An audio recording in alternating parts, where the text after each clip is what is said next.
The girl ran, screaming, back down the hall, so fast she tripped and fell. The other kids heard her screams and knew better than to follow.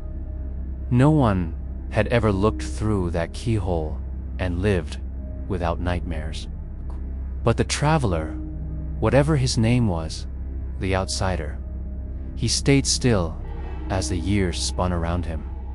Days turned to weeks, and the seasons shifted, but he never moved a muscle.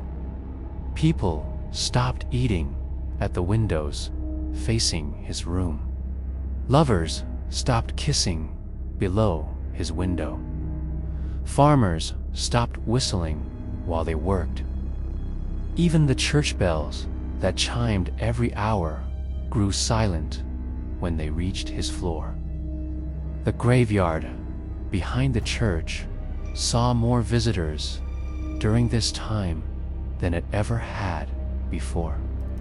The traveler in the room with the walls set permanently at twilight continued to sit perfectly still.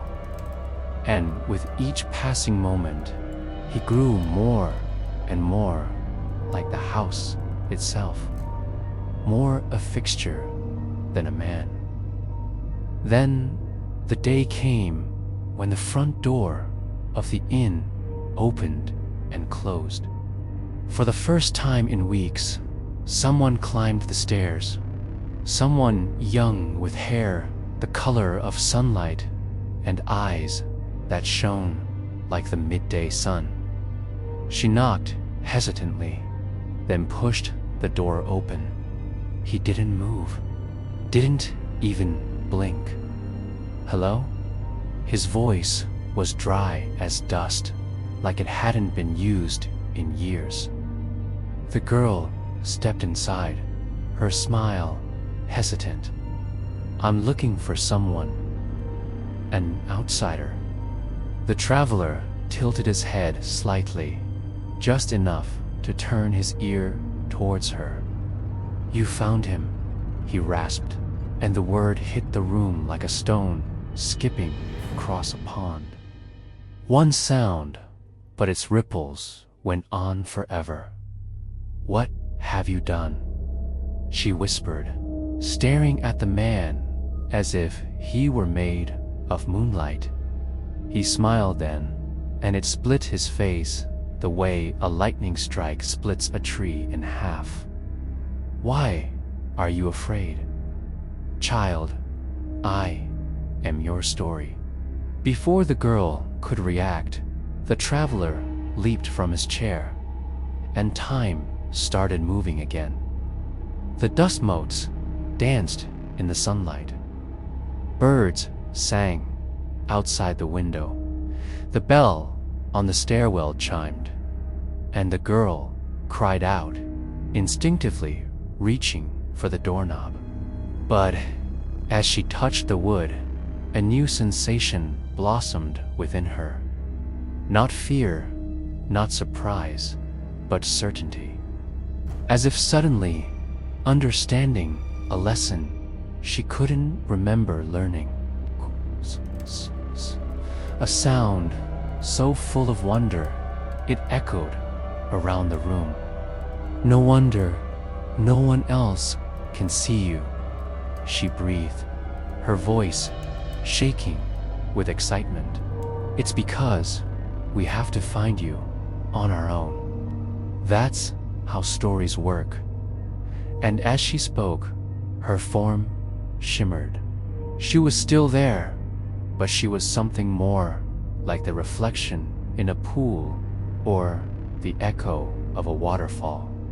She was a fragment of the woods, a splinter of moonlight, a ghost in the machine of memory. There's always a story hidden inside stories, the traveler said, his voice raspy with disuse. And sometimes the story needs a listener, someone who remembers. With that, he stepped forward and offered her his hand. In his palm, the lines in her palm traced patterns she had memorized in another life.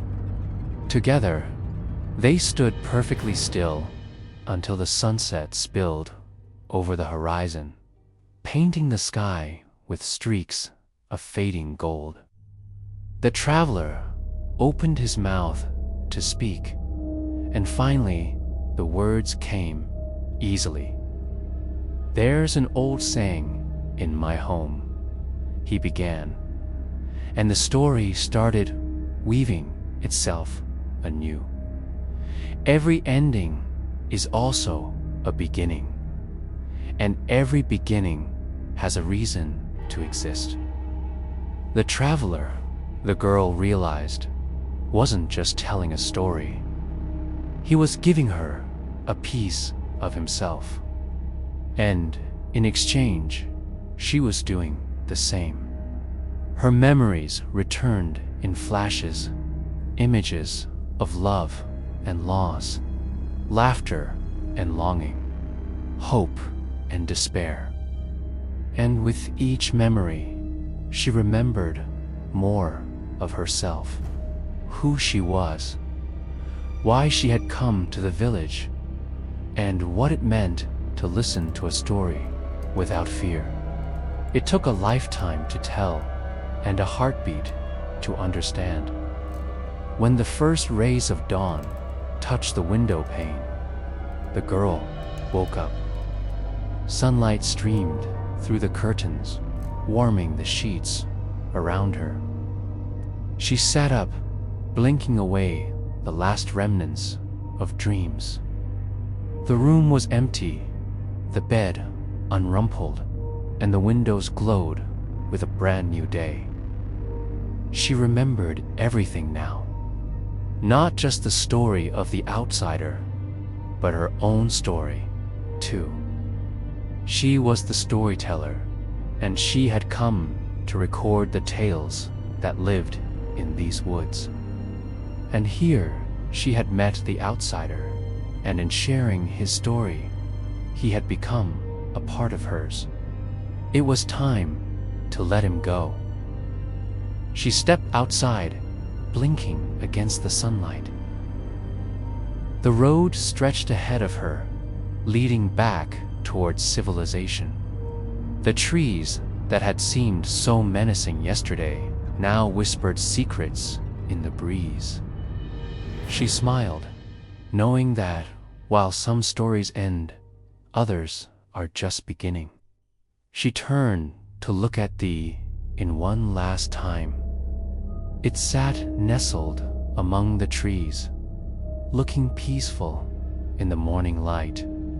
The outsider would remain there, she knew, until someone else came along, someone ready to listen to his story. And as she walked away, she could almost swear the trees parted just a little to let her pass.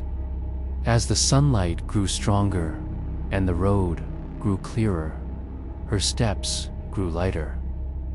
She was carrying a new story in her heart and the echo of a voice that had slept for 1,000 years. Hello, friends. There was a child who lived in a village on the edge of a wood. Every day she walked past the Crooked Inn on her way to school and back. It was an old inn with moss creeping up its walls and a caved-in roof that had been fixed for years. But one day, the child noticed something different. A tall man sat by the well outside the inn, and every time she passed, he looked up at her and smiled. At first, the child felt a little uneasy, but then it became normal. Then one day, the man was gone. The child told her mother about him, but the woman just sighed and went back to chopping vegetables. A few days later, the traveler returned. This time, he sat at one of the tables outside, nursing a tankard of ale.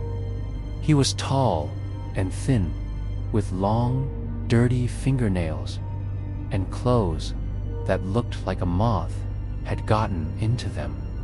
Soon, other villagers started avoiding the inn too, because they could feel it in their bones. Something bad had happened there. The child never told anyone what she saw, because soon others began to feel it too, the heaviness in the air. The way shadows seemed thicker around the inn, the way animals refused to go near the building. Dogs whined and pulled at their leashes. Horses refused to pass the road in front of it, and even the crows, bold as they were, stayed away. Not loud, not harsh, just wrong. Too soft, too deliberate, like someone rehearsing the shape of words rather than speaking them. And when he smiled, it didn't reach his eyes. One evening, an old man in the tavern gathered the courage to ask why he had come. The traveler lifted his head slowly, his lips curling into that empty smile, and said, "I've been here before." Then he turned back to his drink, leaving the old man confused and the inn even more silent than usual. Days turned into weeks, and the traveler became a fixture at the Crooked Inn. He would sit outside in the shade, barely touching his food or drink, and stare off into the forest. Sometimes he would walk down the road towards the village, but he never went all the way.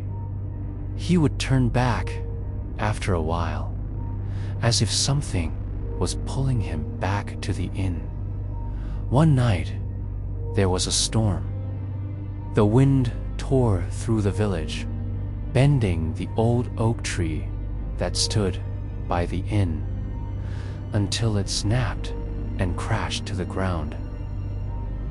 The traveler wasn't in the courtyard when it happened.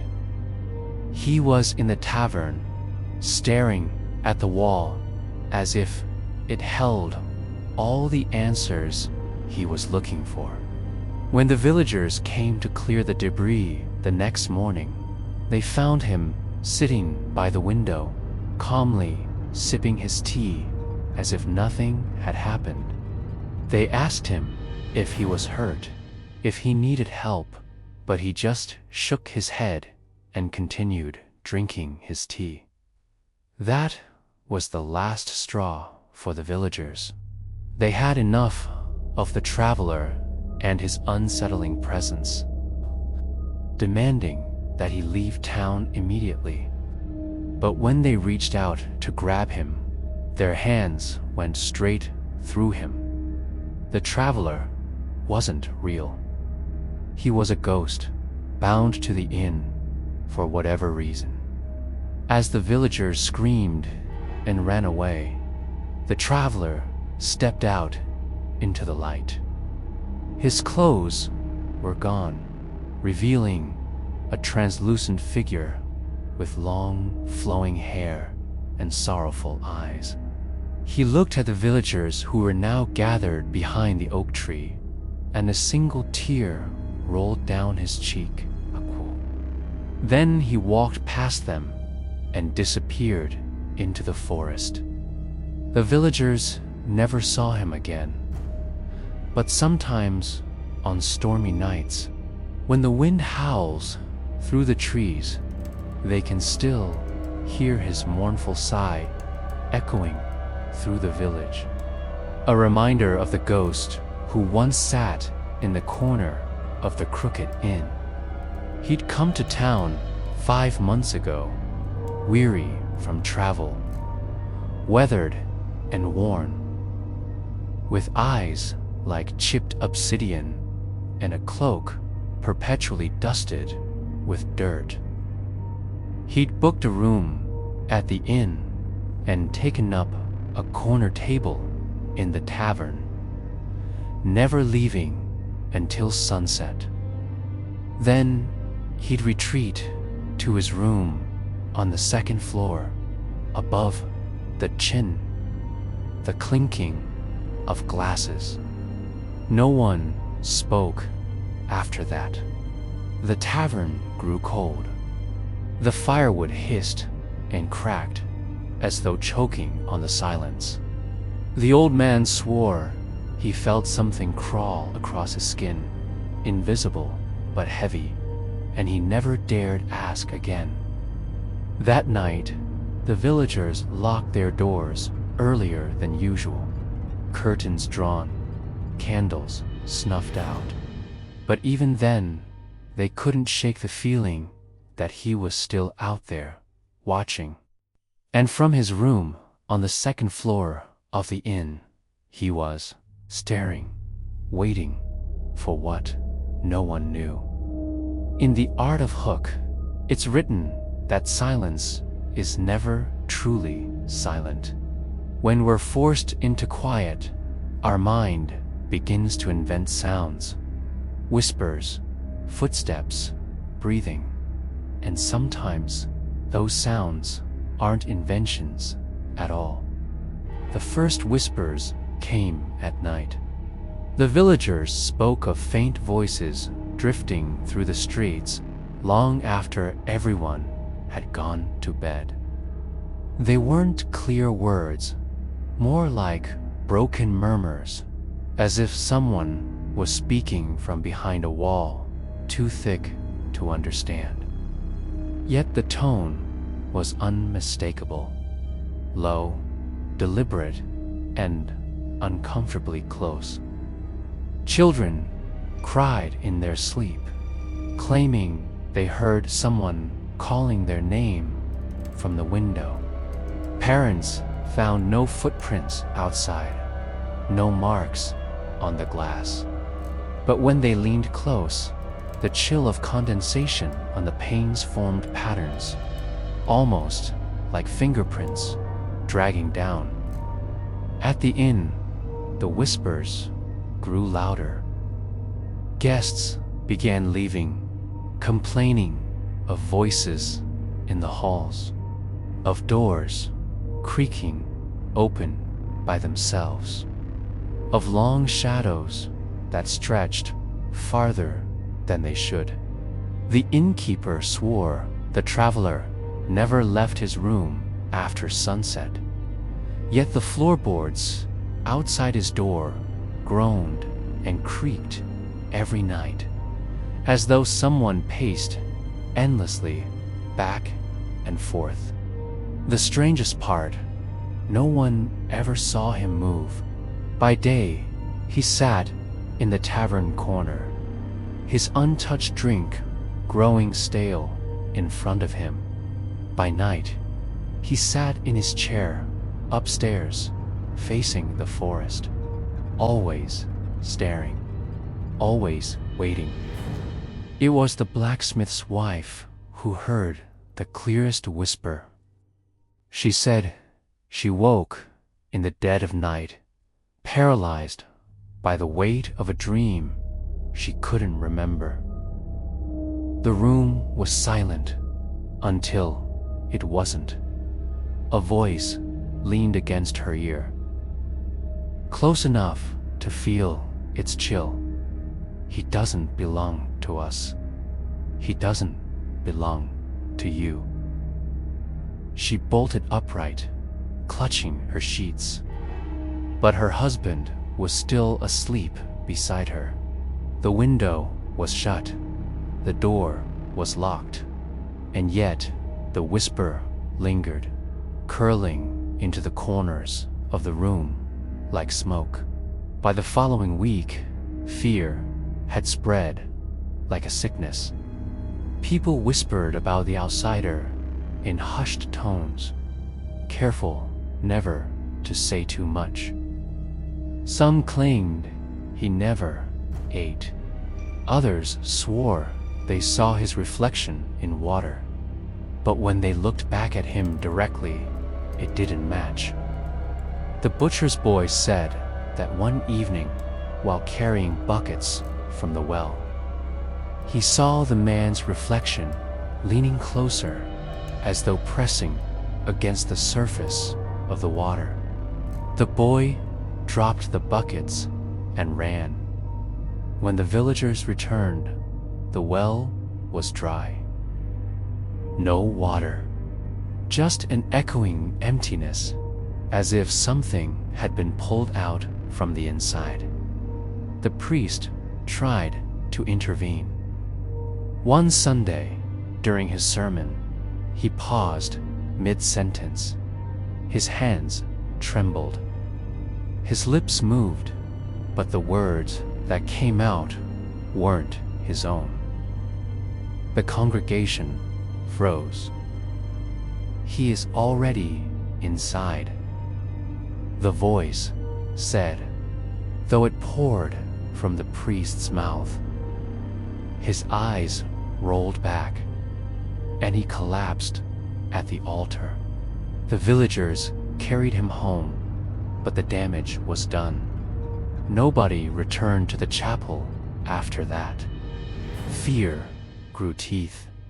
Families began abandoning their homes, moving to other towns, leaving behind locked doors and shuttered windows. But some couldn't leave, or wouldn't. They said it didn't matter, because once you heard the whispers, they followed you, no matter how far you ran. And then came the forest. The traveler's window overlooked its edge, and more than once the villagers swore they saw shapes moving among the trees. Not animals, not people, just shapes, too tall, too thin, moving with a rhythm that didn't belong to the world they knew. One hunter, foolish or brave, ventured too close at dusk. He returned before sunrise, but his hair had turned bone white, and his eyes stared blankly at nothing. When asked what he saw, he only muttered one phrase over and over again, until his voice broke. They were calling him home. From that night onward, the village wasn't just haunted by whispers. It was haunted by the knowledge that the outsider wasn't alone. The longer he stayed, the stronger they became. Now, the tavern isn't just empty, it's silent. The village isn't just abandoned, it's forgotten. And the forest waits. What do you do when the monster turns out to be the town? A word of warning before we begin. Once the secrets are out, there is no putting them back in. Some things are better left buried. This story started with the graves. One morning, the gravedigger stumbled into the tavern, ashen-faced. His shovel clattered to the floor. He looked like a corpse himself. When he finally found his voice, it was barely a whisper. What he had seen that morning, he said, was not right. The earth above the graves was disturbed. Not dug from the outside in, but from the inside out. Some of the coffins were splintered. The soil around them shifted, and in the morning mist, he swore he saw shapes crawling back toward the woods dragging shadows that didn't belong to them. If you've watched this channel for any length of time, then you know what happens next. Of course, the villagers didn't believe him. Why would they? There was no reason for the graves to open. It hadn't rained recently, not enough to wash away the grave. And besides, the graveyard was nestled high atop the hill. No animal would be foolish enough to try digging its way out of there. So the gravedigger kept quiet, but not before seeing what he had seen. The next morning, the village woke to new horrors. The graves weren't sealed, but it was still early. No one had noticed them shift during the night. But what they found soon after made it clear that the gravedigger was right. At the edge of the graveyard, a crudely carved wooden stake had been driven into the ground beside the fresh mound of dirt. And hanging from it was a torn piece of parchment. In ink as dark as dried blood, a single sentence was scrawled across it. "You shouldn't have looked for me." That afternoon, a group of men armed themselves with torches and stormed the inn where the outsider stayed. They burst through his door, expecting to find him calmly waiting in his chair as always. But the room was empty. The chair sat innocently by the window, swaying gently as though someone had just left it. The men searched the room, finding nothing, until one of them spotted a piece of parchment on the desk. On it was scrawled the same message they had found at the graves. Then suddenly, one of them cried, "Look!" On the desk beside the note, there was a small pile of sawdust, each grain catching the flickering light. By nightfall, fear had taken root in the village. The outsider was one of them now, sharing their meals, their drinks, their lives. He must have been watching them for weeks, maybe months, waiting for who knew what. They couldn't see him anywhere. He had vanished, or perhaps he was everywhere, hiding in plain sight. They couldn't tell. Sleep offered no escape. In their dreams, they ran, stumbling over gnarled tree roots, desperate to reach the safety of the village, only to find that it had vanished, leaving them alone in a forest of nightmares. Some drowned themselves in drink, seeking oblivion in a bottle. But even in their drunken haze, they heard the whispers in the corner, felt the prickle of eyes on their skin. Then the whispers turned to screams. The butcher was the first. His wife found him at dawn, standing in the doorway, staring out at the trees. His eyes were glazed, his lips moving soundlessly. When she shook him, his body crumpled to the floor, like a puppet with its strings cut. She rushed to his side, kneeling in the sawdust. His chest rose and fell, but his mouth spoke words that were not his own. "He remembers you now." Each night, someone new met the same fate. None of the villagers were spared. They died before the sun reached its peak. Each time, the same thing happened again. The next night, then the next, as though a butcher's life had been measured out in winks and whispers. Soon, the entire village was infected. Some died in their sleep, others wandering the streets, frozen forever in mid-stride. And then, the hunter came. He had once gone too close to the woods and lost part of his soul to the shadows there. Now, his mind was shattered. Yet in his broken muttering, he spoke the clearest truth anyone had heard. It wears the skin of men. They say that some monsters wear many faces, but their eyes still glow. A beast in human skin might walk among us, but a single glance can reveal their true selves. For those who lived long enough to learn, the faces change, but the eyes remain the same. Some say this is how you spot a monster, by the flicker of something inhuman, something predatory shining through the windows of souls. But for the villagers, it was too late. The beast had slipped past their defenses. They never saw it coming because the beast was the defense. The beast was the village. You ever heard of a place called Hollow Creek?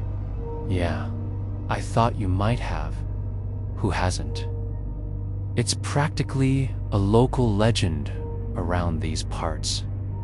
But for those who haven't heard, let me catch you up. Hollow Creek was just your average small town. Well, except for the fact that it was cursed. Seemed like every few years, the whole town would just vanish. One minute, they'd be there, minding their own business, living that small town life. And the next, they'd be gone, leaving behind nothing but abandoned cars in the street and dogs that howled all night long in empty yards. Now, over the years, folks came up with all kinds of theories as to why this was happening. Why Hollow Creek kept disappearing and reappearing.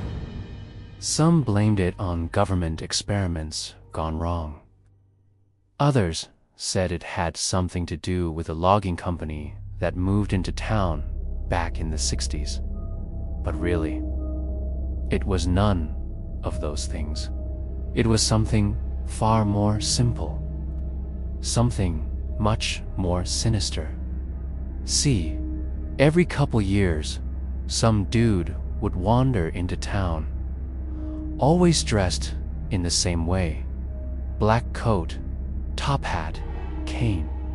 He'd walk down the main street, tip his hat to nobody in particular, and then he'd disappear into the woods. And when he did that, the town vanished, and he was never seen again until the next time the town reappeared and the cycle started anew. So you're probably wondering who this guy was. I thought you'd never ask. Locals called him the Outsider. He wasn't from around here. Not really. He was from somewhere else. Somewhere darker, colder, deeper. And every so often, he needed to stretch his legs and take a little vacation. So he'd wander into Hollow Creek, pull whatever strings he had to pull, and then wait until the folks of the town forgot about him. You see, he wasn't a patient man, not by a long shot. And when he wanted something, he wanted it now. And what he wanted most of all was to be left alone. He couldn't seem to stop people from showing up in his woods. Hikers, campers, young lovers looking for a secluded spot, drunk college kids on a weekend trip. He tried everything to get them to stay away. Signs, yelling, even shooting rubber bullets at their tires. But nothing worked. People just kept coming, and he was running out of patience. So one day, he decided enough was enough. He'd show them all just how dangerous he was. And in doing so, he inadvertently solved his problem. You see, what he did that day was something so horrible, so shocking, so unbelievably evil, that the entire town decided to just pick up and leave. They packed up their things and moved away, not knowing that the very thing that drove them out was the thing that had drawn him to the town in the first place: fear. After that, the outsider had the town to himself. For a while, he took great pleasure in that. He reveled in the peace and quiet. So he set about making the town his own. He pulled strings and bent the will of whoever happened to wander into his woods. He twisted trees into unnatural shapes, set animals to hunt humans, and used the abandoned houses as storage for all the terrible things he collected. Then, every few years, just to remind himself that he was still in control, he'd walk down the main street, tip his hat to the empty houses, and wait for nightfall. Because when the moon was high and the stars were out, he'd dance among the trees with the creatures he'd made, and revel in the terror that filled the night. And that's how it went for the outsider. All alone in a town full of ghosts, dancing in the dark with monsters. Forever a king without a kingdom. He has come home. The outsider walked closer, and with each step, his shape began to change. His skin rippled like water in a storm. His arms bent at angles that bones should never allow. His face, if it could still be called a face, stretched into something both human and inhuman. A grotesque mask that smiled wider and wider until it split into darkness. The villagers tried to run, but running made no difference, because the forest was already inside the village. Trees erupted through cobblestone, roots splitting through doorways, branches clawing at the sky. The shapes that had once lingered in the tree line now spilled into the streets. Tall, thin silhouettes with no faces, no voices of their own, moving in rhythms too wrong for human eyes. And in the middle of it all, the outsider raised his head. The villagers who didn't flee found themselves pulled into silence, their bodies stiff, their eyes blank. One by one, they turned toward him, their lips stretching into the same empty smile. The outsider hadn't come to the village. The outsider had been growing it, reshaping it, bending it into something else. By dawn, the streets were empty. Doors swung open on rusted hinges. Fires had long since died, and only the echoes of whispers drifted through the air. No one truly knows what happened after that night.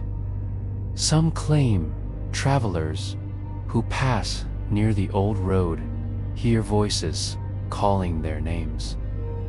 Others say, if you look into the trees at dusk, you'll see figures standing there, waiting, smiling, their faces almost human. And some swear that if you hear the story of the outsider in full, you'll dream of him. He'll stand at your window, silent, smiling, waiting for you to look. And once you do, he's no longer outside. He's already inside.